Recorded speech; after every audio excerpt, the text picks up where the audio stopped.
বিসমিল্লাহির রহমানির রহিম। প্রিয় বন্ধুরা, আমাদের আজকের ভিডিওটি হচ্ছে দোয়া কবুলের গল্প। ভিডিওটি না টেনে পুরোটা দেখার চেষ্টা করবেন। আজকে আমি শোনাব দোয়া কবুলের 7টি নিয়ম। যদি আমরা সকলেই এই 7টি নিয়ম মেনে চলতে পারি, তবে আমাদের দোয়া কবুল হবে ইনশাল্লাহ। ১. আন্তরিকতা ও বিশ্বাসের সাথে দোয়া করা। মনে রাখতে হবে, দোয়া শুধু মুখের কথা নয়, অন্তরের অনুভূতি। আল্লাহ তাআলা বলেন, তোমরা আমাকে ডাকো, আমি তোমাদের ডাকে সাড়া দেব। সূরা গাফিরে ৬০। ২. হালাল উপার্জন ও হালাল খাদ্য। হাদিসে এসেছে, যে ব্যক্তি হারাম উপার্জনে জীবনযাপন করে তার দোয়া কবুল হয় না।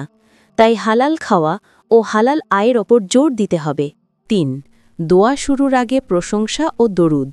আল্লাহর প্রশংসা হামদ করে শুরু করা, তারপর রাসূল সাল্লাল্লাহু আলাইহি ওয়াসাল্লাম এর উপর দরুদ পাঠ করা, শেষে আবার দরুদ দিয়ে দোয়া শেষ করা উত্তম।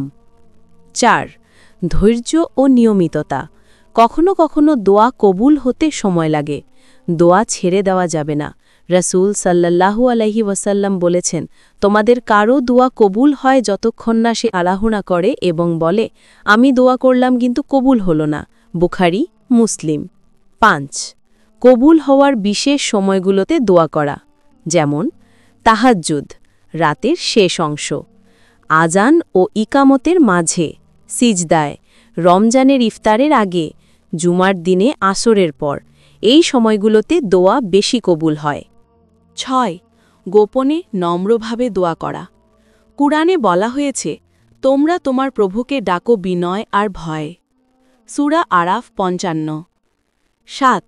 নিজের পরিবারের মুসলিমদের জন্য দোয়া করা। অন্যের জন্য দোয়া করলে ফেরেশতারা বলে, তোমার জন্য একই দোয়া।